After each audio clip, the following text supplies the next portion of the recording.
여호와께서 해오리 바람으로 엘리야를 하늘로 올리고자 하실 때에 엘리야가 엘리사와 더불어 길갈에서 나가게 됩니다.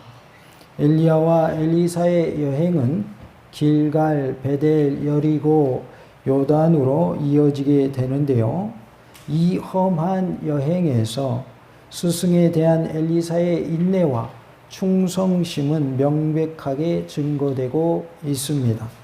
이러한 훈련의 과정들을 통하여서 결국 엘리사는 엘리야의 후계자가 됩니다. 우리도 예수님의 제자가 되기 위해서 이러한 훈련의 과정이 반드시 있게 되는데, 우리 모두가 예수님의 제자가 되기 위한 훈련 과정을 통과하여서 예수님의 제자로 귀에 쓰임받는 은혜가 있기를 원합니다. 맞춥시다. 훈련에 통과하여 예수님의 제자로 쓰임받읍시다. 우리가 예수님의 제자가 되기 위한 과정이 있는데 그 훈련 과정에서 우리 모두가 통과할 수 있기를 원합니다. 엘리야에게 엘리사가 이르되 무엇을 원한다고 했는지 살펴보므로 큰 은혜가 임하는 복된 시간, 말씀 충만, 성령님으로 충만한 시간 되기를 원합니다. 엘리사가 이르되 성령이 하시는 역사가 갑절이나 내게 있게 하소서라고 말씀하고 있습니다. 9절 말씀을 다 같이 하나님 말씀 받겠습니다. 건너매 엘리야가 엘리사에게 이르되 나를 내게서 데려감을 당하기 전에 내가 내게 어떻게 할지를 구하라. 엘리사가 이르되 당신의 성령이 하시는 역사가 갑절이나 내게 있게 하소서 하는지라. 아멘. 성령이 하시는 역사가 갑절이나 내게 있게 하소서라고 하는 말은 성령님의 능력이 갑절로 임하게 하소서라는 뜻입니다. 우리에게도 성령님의 능력이 임하는 놀라운 은혜가 있기를 원합니다.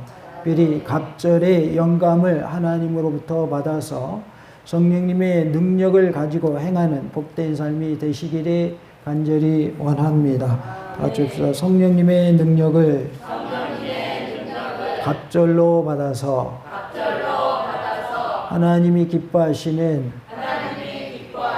큰 일꾼 됩시다. 우리 모두가 성령님의 능력을 받아서 주님이 쓰시고자 할 때 크게 쓰임받는 은혜가 있기를 원합니다. 당신의 성령이 하시는 역사가 갑절이나 라고 했는데요. 당신의 성령이 하시는 역사는 원어에서 루아흐라는 단어를 쓰고 있습니다. 이것은 영호, 영혼이라는 뜻이지만은 여기서는 선지자적 능력을 가리키고 있습니다. 내게 선지자적 능력을 갑절이 임하게 하옵소서라는 뜻입니다. 그리고 본문의 갑절이라는 말은 신명기 21장 17절에 그 근거를 찾을 수가 있습니다.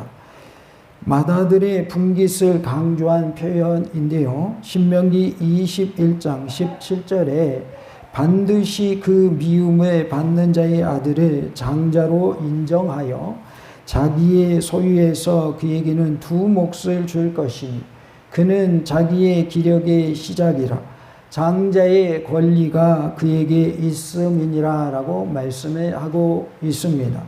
즉 이 말은 일반의 형제들보다 장자가 받는 두 몫의 유산을 말하고 있습니다. 그래서 장자는 어떤 특권이 있었는가? 다른 형제들보다 2배의 몫을 받는 그러한 특권이 있었던 것이죠.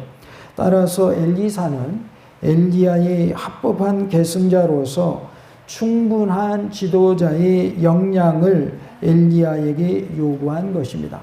지도자로서 충분한 역량을 제가 갖추기를 원합니다 라고 구한 것에 해당됩니다. 만일 이 구절이 엘리야보다 2배의 능력을 구한 것을 의미한다고 해석할 때에는 다음과 같은 모순이 생깁니다. 실제로 엘리사가 받은 능력은 엘리야의 2배가 되지 못합니다.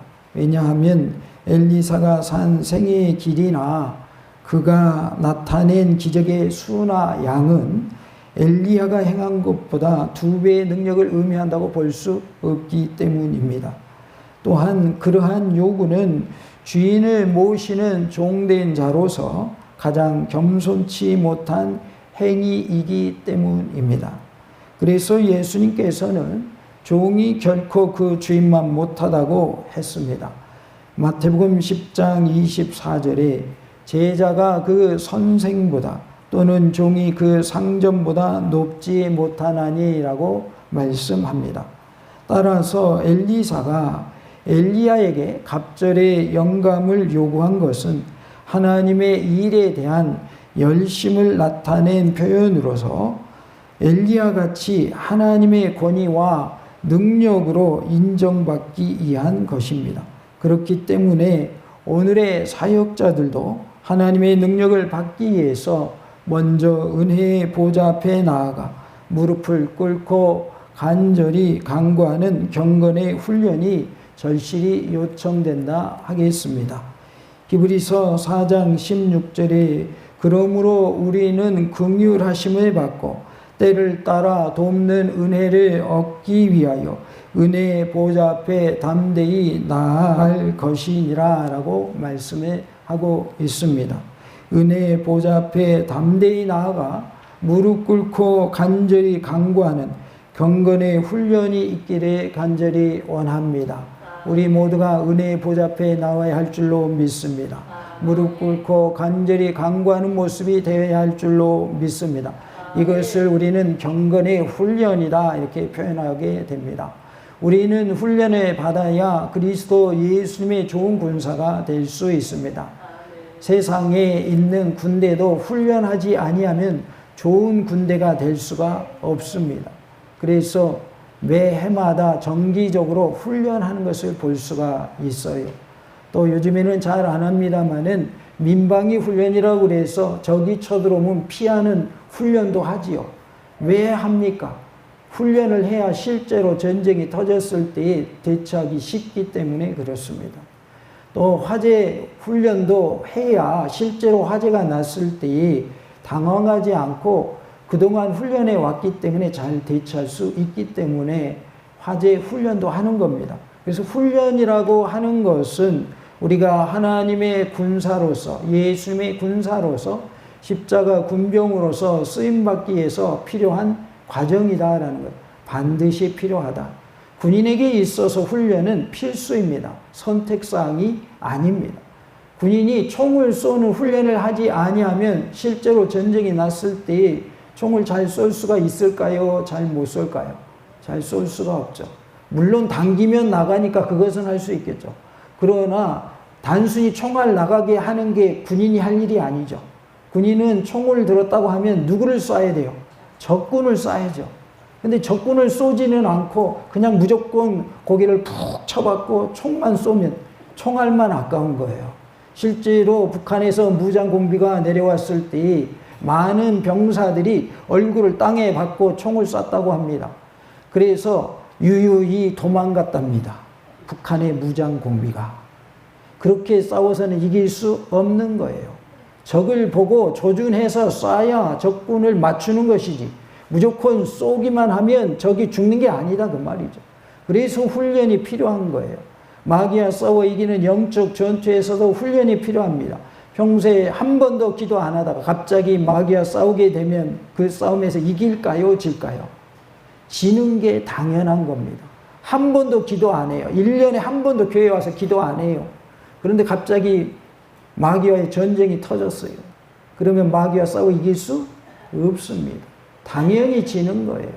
훈련하지 않은 군인이 적이 쳐들어왔을 때 이길 수 없는 거 똑같은 거예요. 그래서 하나님은 육적인 것을 통해서 영적인 것을 우리에게 교훈해 주고 계십니다. 부모와 자녀의 관계를 통해서 하나님과 우리 사이의 관계를 말씀해 주십니다. 그래서 우리는 하나님을 뭐라고 불러요? 아버지라고 부릅니다. 하나님 아버지 이렇게 우리가 하나님을 찾지요. 그래서 부모와 자녀의 관계를 통해서 하나님과 우리 사이를 깨닫게 하시죠. 부모에게 효도해야 하는 것처럼 자녀인 우리는 하나님을 잘 섬겨야 할 줄로 믿습니다. 그래서 하나님을 잘 섬기고 하나님을 경외하는 것이 뭐다? 그것이 우리로 말하면 인간관계에 있어서 효도와 같은 거예요. 부모를 사랑하는 자가 부모에게 효도하지 않으면 그 말이 안 맞죠. 그래서 부모를 정말 존경하고 부모를 공경하는 사람들은 효도하는 모습인 것을 볼 수 있듯이 우리가 하나님의 자녀로서 하나님을 잘 섬기는 자라면 하나님의 뜻대로 살아야 하겠고 하나님을 잘 섬길 때에 하나님의 복이 임할 줄로 믿습니다. 우리가 이렇게 은혜의 보좌 앞에 나와 엎드려 기도하는 경건의 훈련을 해야 할 줄로 믿습니다. 예배도 훈련이지만 기도도 훈련이요 찬송도 훈련입니다. 나가서 전도하는 것도 훈련입니다. 훈련 아닌 것이 하나도 없습니다. 우리가 찬송할 때 마귀가 떠나갑니다. 우리가 기도할 때 마귀의 역사가 떠나갑니다. 우리가 전도할 때에 영혼의 추수가 이루어지게 하십니다. 우리 주님께서 전도를 표현하시기를 전도에 미련한 것으로 전하게 하신다 이렇게 말씀을 하셨어요. 그러면 전도가 미련한 것인가? 그런 뜻이 아니라 믿지 않는 사람들이 볼 때는 우리 전도하는 것이 미련하게 보이는 거예요. 저 사람들은 밥 먹고 할 일도 없나? 시간이 남아도나? 이렇게 사람들이 비난한단 말이에요. 그것을 말하는 거예요. 그들이 말할 때는 전도하는 것이 뭐한 것처럼 보이는 거예요. 미련한 것처럼 보이는 거예요. 그러나 전도에 미련한 것을 통해서 주님께서 영혼 구원의 역사를 일으키실 것을 말씀하고 있어요. 우리가 천사도 할 수 없는 특권을 받았어요. 그것이 바로 전도하는 일입니다. 천사에게도 전도의 특권을 주지 않으셨습니다. 누구에게 주셨는가? 우리 성도들에게 전도의 특권을 주셨어요. 그래서 우리만 행할 수 있는 특권이 뭔가? 전도하는 일입니다. 우리는 성령님의 능력 받아서 주간의 영혼들을 살리는 일에 기이 쓸만한 은혜가 있기를 원합니다. 다 같이 합시다. 은혜의 보좌 앞에 나아가 간절히 간구하는 경건한 자 됩시다. 2절 말씀을 우리 다 같이 하나님 말씀 받도록 하겠습니다. 엘리야가 엘리사에게 이르되 청하건대 너는 여기 머물라 여호와께서 나를 베델로 보내시느니라 하니 엘리사가 이르되 여호와께서 살아계신가 당신의 영혼이 살아있음을 인쇄하노니 내가 당신을 떠나지 아니하겠나이다 한지라 이에 두 사람이 베델로 내려가니 아멘. 엘리야가 엘리사에게 이르되 청하건대 너는 여기 머물라 라고 말씀을 하고 있죠. 열왕기하 2장에서 3번 2절, 4절, 6절에 청하건대 너는 여기 머물라 라고 말씀을 하는데 엘리야가 엘리사를 자신에게서 떼어놓으려 하고 있음을 보여주는 구절입니다. 그런데 엘리야가 이처럼 한 이유에 대해서 몇 가지로 생각해 볼 수 있습니다. 엘리야가 자신의 최후가 임박했음을 알고 마지막 지상생활을 홀로 지내기 위해서 또는 자신이 승천하는 영광을 엘리사와 제자들에게 나타내지 않으려는 겸손에서 또는 엘리사의 충성과 사랑을 시험해 보기 위해서라는 이유 등에서 이렇게 했다라고 볼 수 있는데 그런데 우리는 이 세 견해 중에서 어느 하나를 고집하기보다는 모든 견해를 두루 섭렵하는 것이 보다 타당하다 하겠습니다. 청하건대 너는 여기 머물라 라고 하면서 엘리사의 충성과 사랑을 시험해보는 내용도 포함된다라고 할 수 있겠습니다. 그때마다 엘리사는 거기에 머물렀습니까? 계속 엘리야를 따라갔습니까? 계속 따라갔습니다.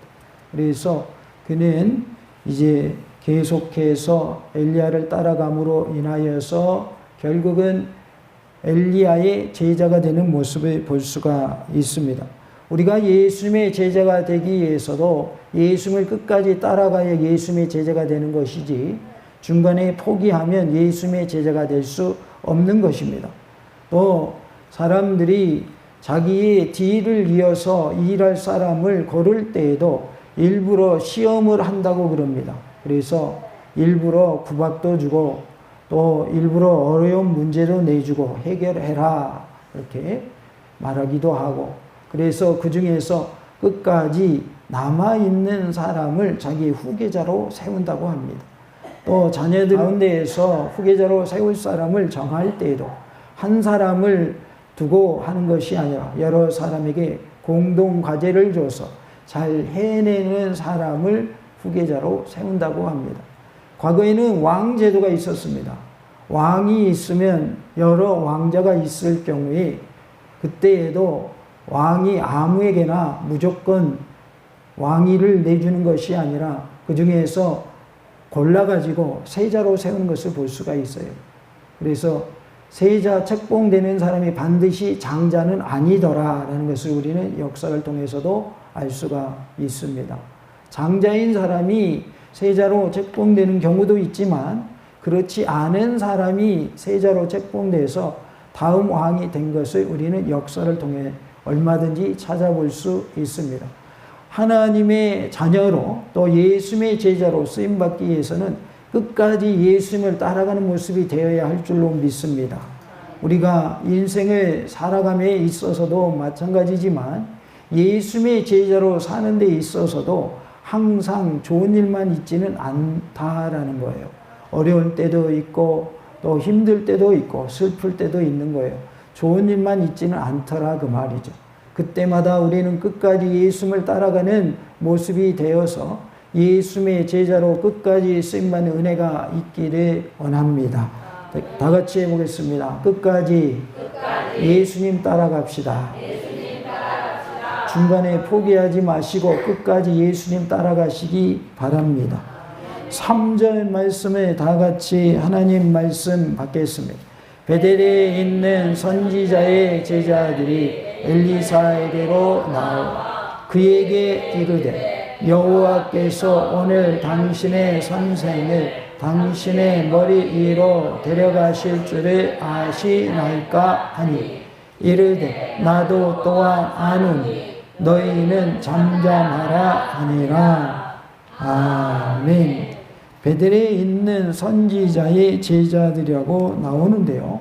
구약 성경 중에서 사무엘서나 열왕기서에는 선지자의 무리 또는 선지자의 제자라는 말이 종종 나옵니다.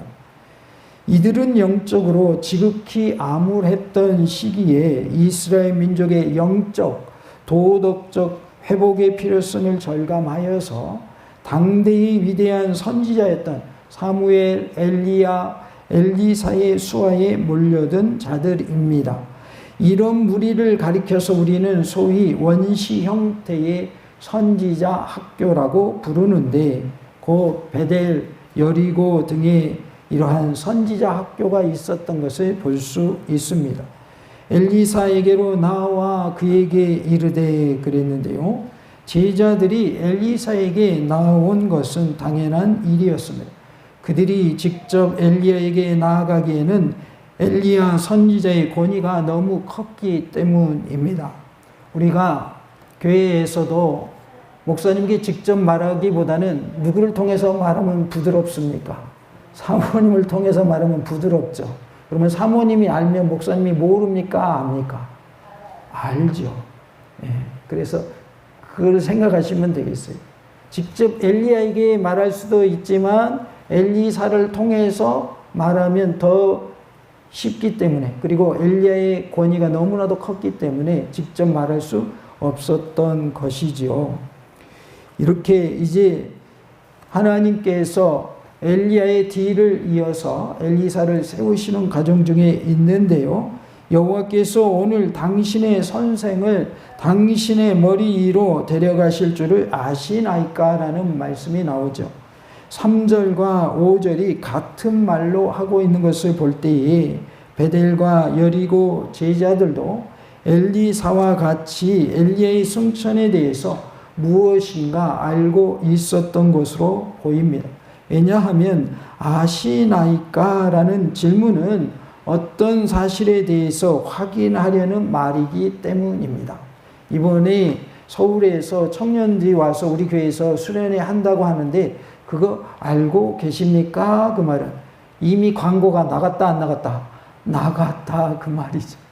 그러니까 지금 엘리야가 승천한다고 하는 것은 제자들 사이에서는 다 알려진 사실이었다라는 것을 알 수가 있어요. 한편 여기서 데려가다라는 말은 라카흐라는 단어인데 취하다라는 뜻인데요. 돈을 주고 사다, 결혼하여 데려가다라는 의미를 담고 있습니다. 그리고 수동형으로는 포로로 잡혀가다, 죽음에 의해서 옮겨지다라는 뜻으로도 쓰이고 있습니다. 에스겔 33장 6절에 그러나 칼이 임함을 파수꾼이 보고도 나팔을 불지 아니하여 백성에게 경고하지 아니하므로 그 중에 한 사람이 그 임하는 칼에 제거당하면 그는 자기 죄악으로 말미암아 제거되려니와 그 죄는 내가 파수꾼의 손에서 찾으리라 라고 말씀을 하고 있습니다. 이 말씀 가운데 제거당하면 이란 말과 제거되려니와 라는 말이 오늘 본문에 데려가다라는 똑같은 원어를 쓰고 있는 것을 볼 수 있습니다. 그러나 이 단어 데려가다가 여기서는 엘리야의 승천을 의미하고 있는데 이것은 그의 승천에 대해서 하나님께서 엘리야에게 계시해 주고 엘리야가 엘리사와 선지자의 제자들에게 그 계시의 내용을 알려준 것으로서 사도행전 1장 9절 10절에서와 같이 그리스도 예수님이 감람산에서 승천하실 때의 모습과 같이 하늘로 올리움을 생생히 나타낸 것임을 알 수가 있습니다. 사도행전 1장 9절 10절에 이 말씀을 마치시고 그들이 보는데 올려져 가시니 구름이 그를 가리어 보이지 않게 하더라. 올라가실 때 제자들이 자세히 하늘을 쳐다보고 있는데 흰 옷 입은 두 사람이 그들 곁에 서서라고 말씀을 하고 있습니다. 또한 3절의 머리 위로라는 구절이 이 의미를 더욱 강화해 주고 있습니다. 엘리야가 하늘나라로 옮기게 됨을 강조한 것이죠. 따라서 제자들이 3절에서 언급한 말은 엘리야 선지자의 승천에 대한 질문이었음을 알 수 있습니다. 이렇게 엘리야 선지자가 하나님께 부름을 받을 것을 말씀하고 있고 제자들 사이에서도 그 사실을 알고 있었다는 것을 알 수 있습니다. 엘리사가 엘리야에게 성령님의 능력이 갑절로 임하게 하소서라는 말을 하였습니다.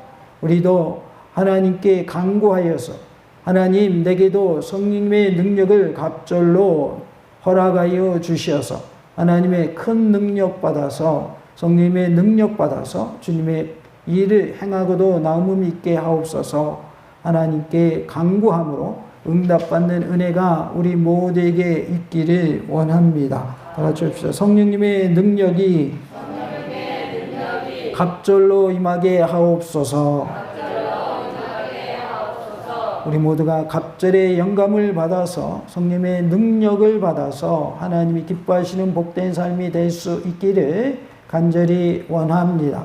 할렐루야. 아멘, 아멘.